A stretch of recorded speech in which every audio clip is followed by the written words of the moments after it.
This episode from the life of Sherlock Holmes will be transmitted to our men and women overseas by short wave and through the worldwide facilities of the Armed Forces Radio Service. Petri Wine brings you Basil Rathbone and Nigel Bruce in the new adventures of Sherlock Holmes.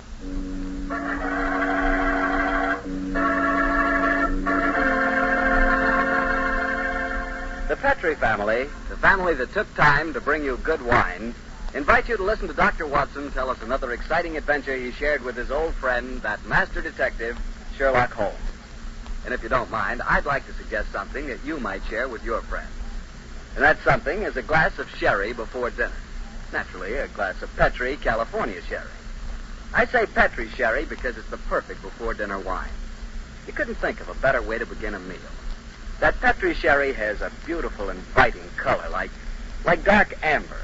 And for flavor, well, you've heard sherry described many times as having a rich, nut-like flavor. But if you want to learn for the first time what those words rich and nut-like really mean, you just taste Petri sherry. It's wonderful. Serve Petri sherry by itself or serve it with hors d'oeuvres of those little cocktail sandwiches. And incidentally, if you prefer your sherry dry, not sweet, just ask your wine merchant for Petri Pale Dry Sherry. The important thing to remember is, if you want sherry, you want Petri sherry, because that means good sherry.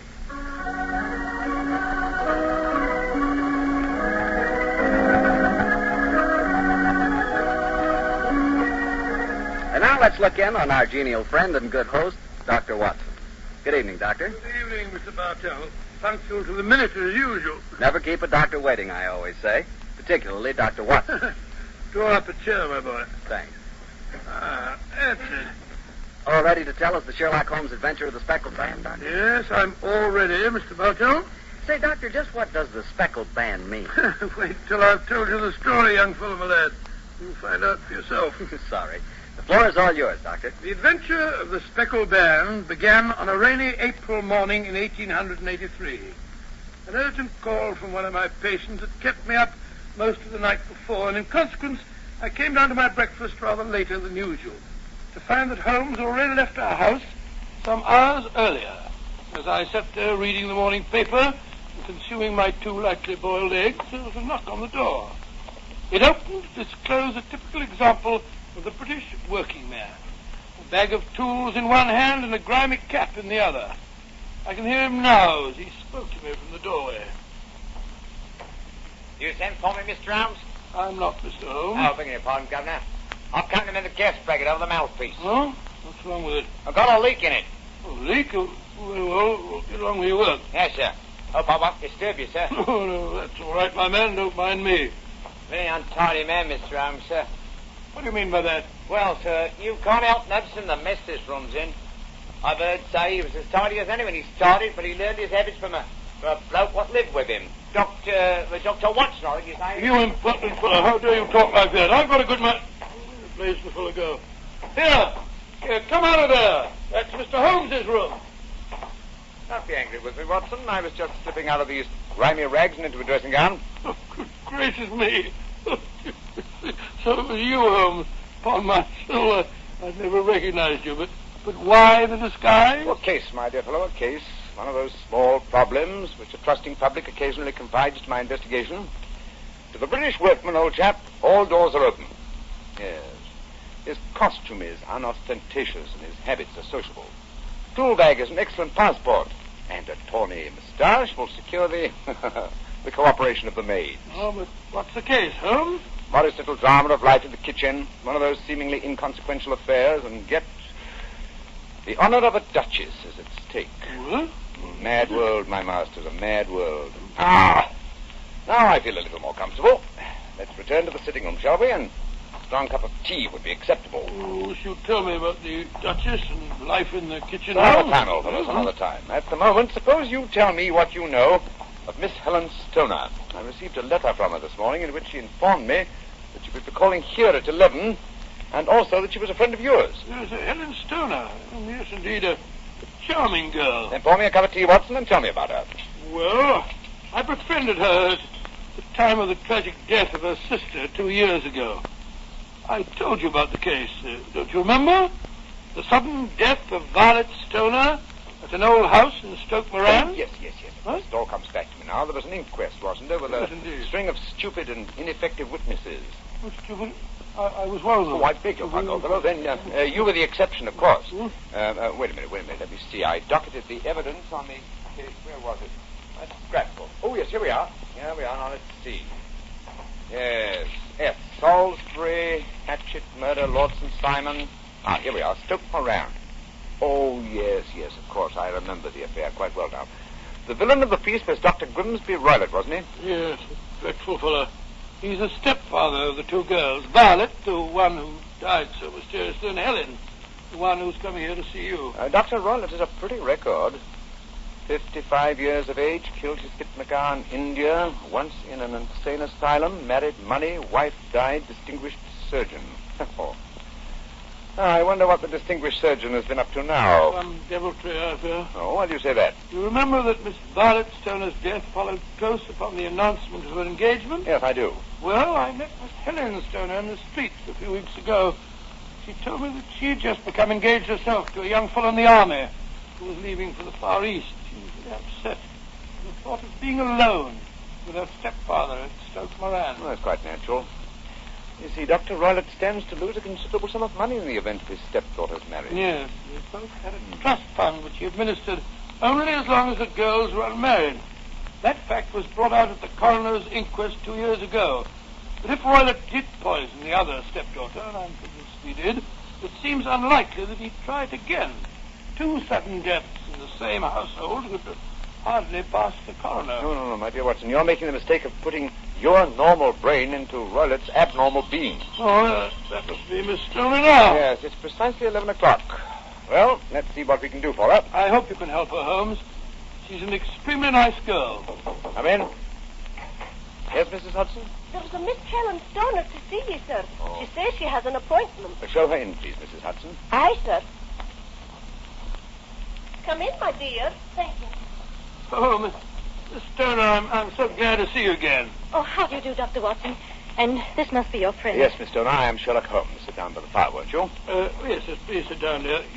You're trembling with cold. It's not cold that makes me shiver.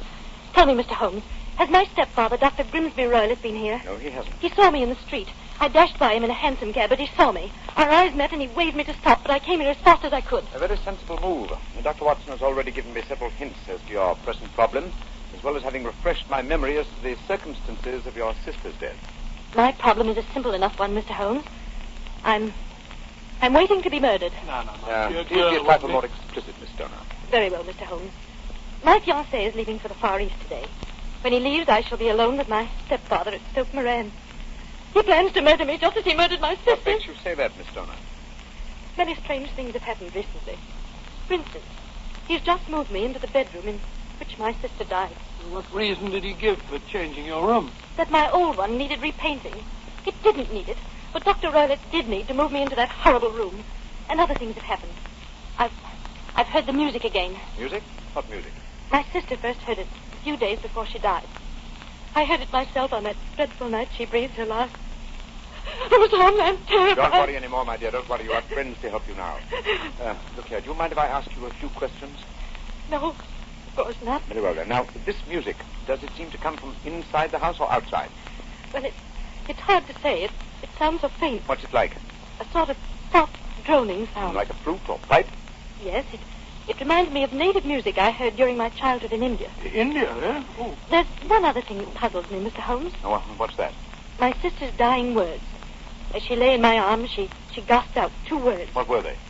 Band and Speckled. You remember that evidence from the inquest, don't you, Dr. Watson? Yes, I do. I couldn't make head or tail of it. Oh. Band, Speckled, Indian music. Miss Stoner, do you sleep with your door and windows fastened? Yes, Mr. Holmes, but so did poor Violet. It didn't save her, though. What did you gather from your sister's dying allusion to a band? A speckled band? Well, sometimes I thought it was merely the wild talk of delirium, and sometimes that it referred to a band of people. Oh, yes. I remember that there were some gypsies encamped quite near us at the time of Violet's death. Gypsies, eh? Yes. It occurred to me that the spotted, gaily-colored kerchiefs, which so many of them wear over their heads, might have suggested the unusual adjectives which my sister used. Miss Stoner, how long is it since you heard this strange music that you told us about? I heard it last night. Last night? Your fiancé leaves today, you say? Yes, Mr. Holmes. Well, Miss Turner, I shall do everything I can to help you. If we were to come down to Stoke Moran today, would it be possible to see over your rooms without the knowledge of your stepfather? I think so. He told me this morning that he intended to take a late train home tonight. Splendid. Watson, up with the timetable, old fellow, and look up the trains to Stoke Moran. Right you are, Holmes. Oh, that's my stepfather. I know it is. Oh, yes. Yes, there he is on the doorstep. Oh, Mr. Holmes, he's followed me. What shall I do if he finds me here? Don't worry, Miss Turner. Please don't worry. There's a private exit through that room there. Watson will show you the way. Come along with me, my dear young lady. And you will come down today, Mr. Holmes? Certainly, Miss Turner. I'll telegraph you the time of our arrival. Goodbye and courage, my dear. Goodbye, Mr. Holmes, and thank you. Come along, quickly, Miss Turner. Come in. Yes, Mrs. Hudson? A gentleman, sir. I told him he wouldn't see anyone without an appointment. Out of the way, woman. Will he push me like that? I'm sorry, Mr. That's Holmes. all right, Mrs. Hudson. You can leave us. What kind of gentleman does he call himself, pushing an old woman? So you're Sherlock Holmes. You have the advantage of me, sir. Your name is... My name, sir, is Roylott. Dr. Grimsby Roylott of Stoke Moran. Oh, yes, of course, indeed. Charming place, I hear, and obviously good for the lunch. You won't trifle with me if you know what's good for you. Ah, Watson, there you are. How was the experiment? Very successful, Holmes. Good day to you, Dr. Roylott. I haven't seen you since I gave evidence at your stepdaughter's inquest. Yes, I remember you, Dr. Watson. Now listen to me, you two. My stepdaughter's been here. I faced her. What's she been saying to you? It's a little cold for the time of year, isn't it? You answer me. I hear the crocuses promise well. You dare to try and put me off, do you? I know you, you scoundrel. You're Holmes, the meddler. Oh, am I? Holmes, the busybody. I believe that a man should occupy his time. Holmes, the Scotland Yard jack in office. When you go out, close the door, won't you? There's a draft. I'll go when I've had my way. Keep your nose out of my affairs, do you hear? Oh, yes, my hearing is excellent, thank you, and your diction and delivery most forceful. But time flies, my dear doctor, time flies, and life has its duties as well as its pleasures. Goodbye. Insolent rascal. Here. See this poker? Oh, the fire doesn't need poking, thank you, doctor, please. But I should be obliged if you put some more coal on for me. You laugh at me. You don't know my strength. Look. There. Your poker's bent double. And that's what I'll do to both of you. Don't keep out of my affairs. Oh, dear. I had a presentiment that he'd slam the door. Phew. He's an ugly customer, Holmes. Literally as well as figuratively. Watson, I'd be much obliged if you get your revolver. It may prove to be an excellent argument for the gentleman who twists iron pokers into knots. The fellow's amazingly strong. Well, look at it. Well, I don't want to appear flamboyant, but... there we are. Great Scott, Holmes, you've straightened the poker out again. Yes, it was utterly useless in its former shape. And now, Watson, that timetable will catch the next fast train for Stoke Moran.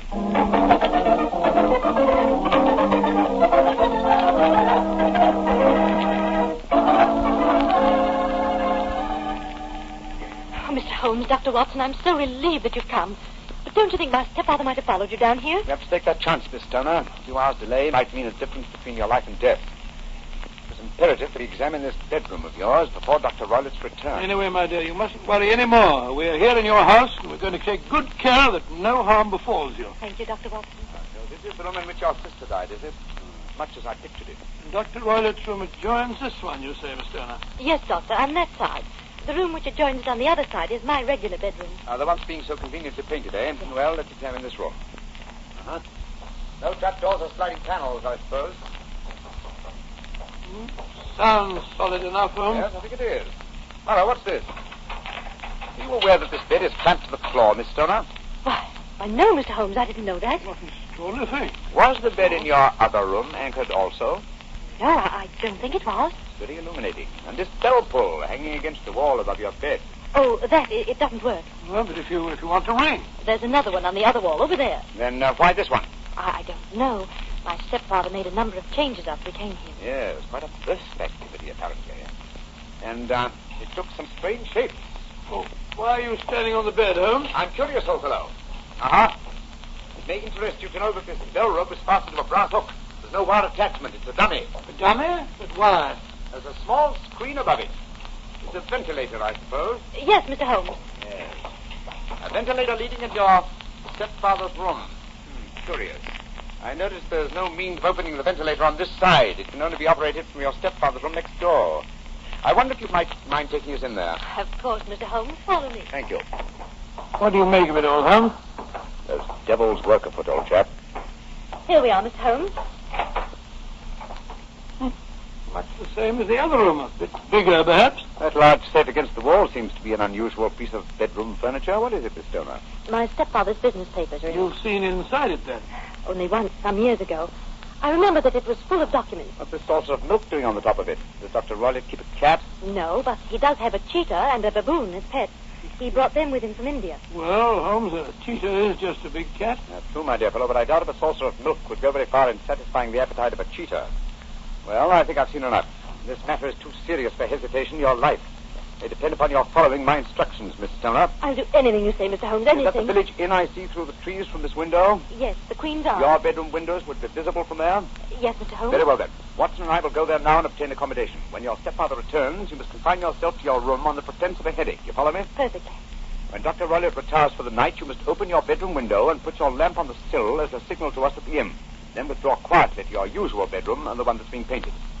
I'm sure that you can manage there for one night. Of course. But what will you do?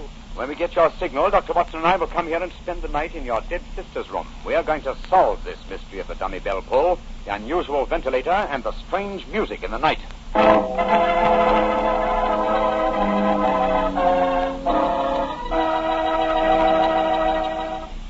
You'll hear the remainder of Dr. Watson's story in just a second, so I'm just going to point out that at any really important dinner, you know, like when diplomats get together, you'll find wine on the table. Because for years it's been a known fact that good wine makes good food taste better. Prove that to yourself tomorrow night by having your dinner together with a glass of Petri wine. If you prefer a red wine for any meat or meat dish, try a Petri California Burgundy. That rich, hearty red Petri Burgundy is really out of this world. Now, if you'd rather have a subtle, intriguing white wine, let's say to go with chicken or fish, then try Petri California Sauterne. But Sauterne or Burgundy, to make sure it's good, make sure it's Petri, won't you? Well, Doctor, it's a rattling good story so far. What happened next? You went to the local inn, I guess, and waited for that lantern to appear in the bedroom window at Dr. Rowlett's house? That's right, Mr. Bartell. We had an early dinner at the Queen's Arms and then retired to our upstairs bedroom and sat side by side, puffing away at our pipes, our eyes straining through the darkness for that telltale lantern to give us the signal that there was dangerous work ahead of us. As we sat there discussing the various aspects of the case, I remember that Holmes was very concerned about my own safety. I really have some scruples about taking you with me tonight. This is an infernally dangerous business. And what about that poor girl alone in the house with that fiend, Rowlett? Now, I can handle the case by myself, old chap. I'm coming with you, Holmes. You speak of danger. We haven't seen more in those rooms than was visible to me. No, but possibly I've deduced a little more. I imagine that you saw all that I did. Well, I saw nothing remarkable except the bell rope, and what purpose that could answer, I confess, is more than I can imagine. Saw the ventilator, too. Yes, but I don't think it's such an unusual thing to have an opening between two rooms. So small that a mouse could hardly pass through it. True, but at least you will admit there is a curious sequence of coincidences. A ventilator is constructed, a bell cord is hung from it. A lady sleeps in a bed directly below the ventilator, a bed that is anchored to the floor. The lady dies. You can see what you're driving at, Holmes. Look. There's a lantern in Miss Turner's window. That's our signal, all right. Come on, Watson. Our night's vigil begins.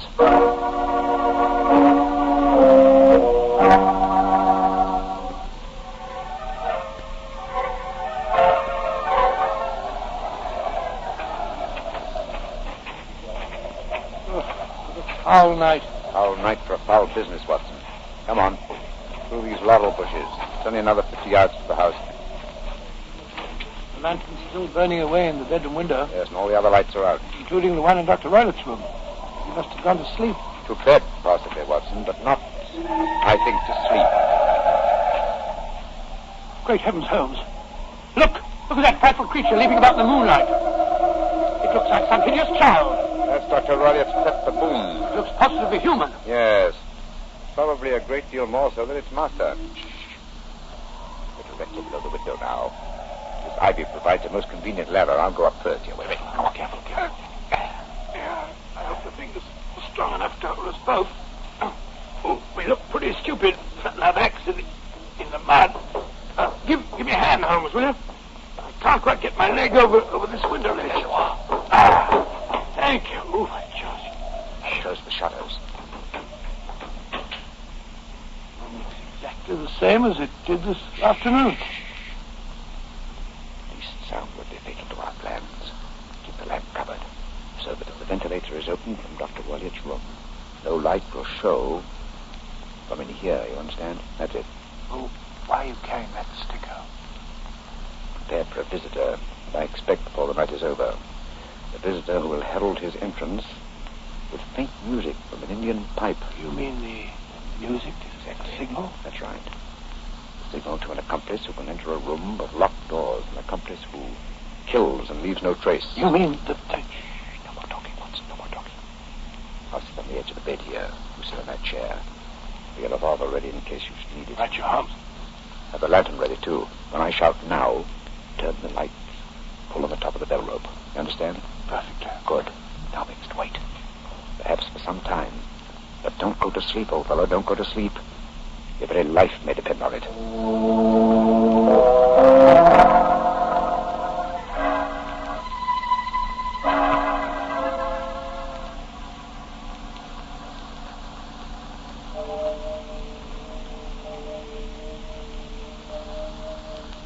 Watson. Yes. You're not smoking, are you? No. I smell tobacco smoke. Must be drifting through the ventilator. Exactly. Dr. Roylott is up. Look. There's a tiny shaft of light showing up in the ventilator. Shh, quiet. Listen. There's the music. Yes. Heralding the messenger of death. Have you your lantern ready?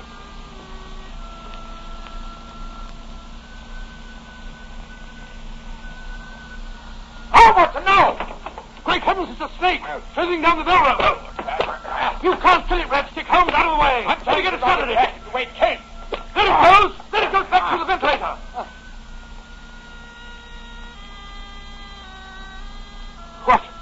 What a fiendish plan!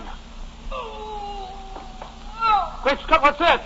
I think the devil has turned on his master. Come on, Watson, into Dr. Roylott's room.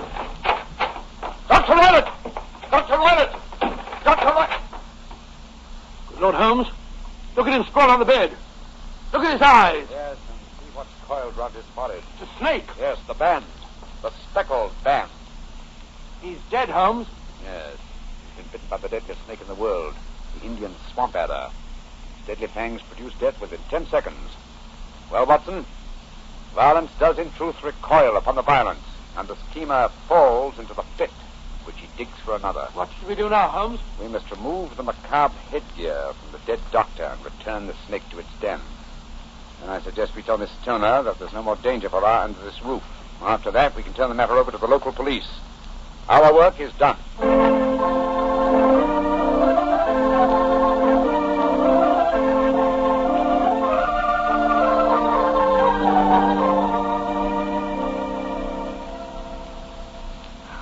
Holmes, Dr. Watson, I can't tell you how grateful I am that you brought me back here to Baker Dear Street. Miss Stoner, it would have been inhuman to leave you in that house of death and horror. We've a spare bedroom, and Mrs. Hudson is a motherly and understanding woman. And I can assure you that Dr. Watson and I will be delighted to have you stay here until you've decided on your future plans. Yes, of course we will, my dear. In fact, it's rather refreshing to have a touch of youth about the place. You're both so kind. I think it's wonderful how you foiled my stepfather's devilish plans. Yes, wasn't it? A remarkable example of logical deduction. No, it wasn't, old chap. But first, your mention of the gypsies, Miss Stoner, the use of the word band, put me on an entirely wrong scent. However, when we examined the fatal room, I drew the obvious conclusion. You mean the dummy bell rope, the ventilator, and the movable bed? That's right, old fellow. It instantly gave rise to the suspicion that the rope was there as a bridge for something coming through the ventilator and traveling on down to the bed. I'd once thought of a snake. I saw the saucer of milk on top of the safe. Well, my suspicions crystallized into certainty. Fiendish plot, fiendish. Yes, and an extremely clever one. Exactly. My stepfather must have trained the snake to return to him when he played the music. Yes. He put it through the ventilator with his certainty that it would crawl down the rope and land on the bed. It might or might not bite the occupant. Perhaps she might escape every night for a week, but, oh well, sooner or later she must fall a victim. Thank heaven I came to you, Mr. Holmes. Amen to that, Miss You know, Stoner. Holmes, if you hadn't lashed at the snake with your stick, I bet it wouldn't have turned back on its master. That's true, old chap. That way I'm no doubt indirectly responsible for Dr. Grimsby Roylett's death. But I can't say it's a fact that's likely to weigh too heavily on my conscience.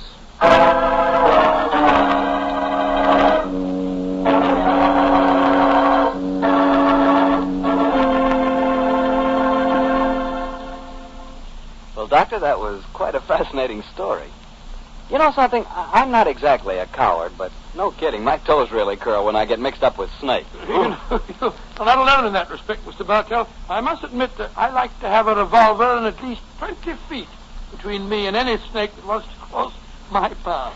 Well, if you want a revolver and 20 feet, I'll take a cannon and 20 miles. Fortunate that you're a wine expert, Mr. Bartell, and not a detective. I'm afraid you wouldn't, shall we say, find detecting much to your liking. We certainly shall say it. And incidentally, I'm not a wine expert, Doctor. All I know about wine is that it either tastes good or it doesn't. And I also know that Petri wine always tastes good. The Petri family sees to that. The name Petri on the label is the personal assurance of the Petri family that every drop of wine in that bottle is good wine. And they know how to make it good, because they've been making fine wine for generations, handing down from father to son, every secret, every skill of the winemaker's art. Yes, the Petri family took time to bring you good wine. That's why no matter what type of wine you wish, you can't go wrong with a Petri wine. Well, Dr. Watson, what new Sherlock Holmes story are you planning to tell us next week? Well, now, let me see. Next week, Mr. Bartell, I think I'll tell you an adventure that took place at a gambling casino in the south of France. It's a strange story of sudden tragedy and death. I call it The Adventure of the 00. Sounds swell. We'll all be listening. Oh, now, just a minute, Mr. Bartell. Before I go, I want to say that every one of our friends bought war bonds to help our boys win the war. Now let's all buy victory bonds to help bring them back home again.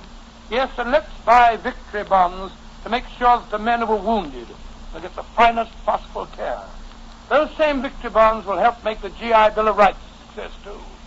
And they'll help provide for the families of those men who gave everything, including their lives. The men of our armed forces finished their job. Now let's finish ours. Buy victory bonds.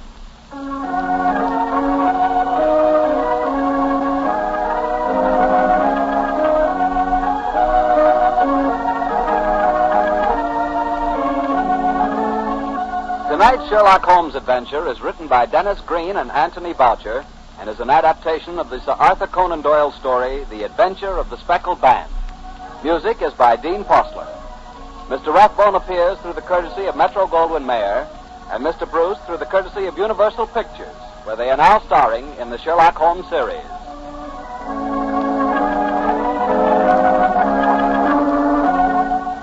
The Petri Wine Company of San Francisco, California, invites you to tune in again next week, same time, same station. This is Harry Bartell saying good night for the Petri family. Sherlock Holmes comes to you from our Hollywood studios. This is the Mutual Broadcasting System.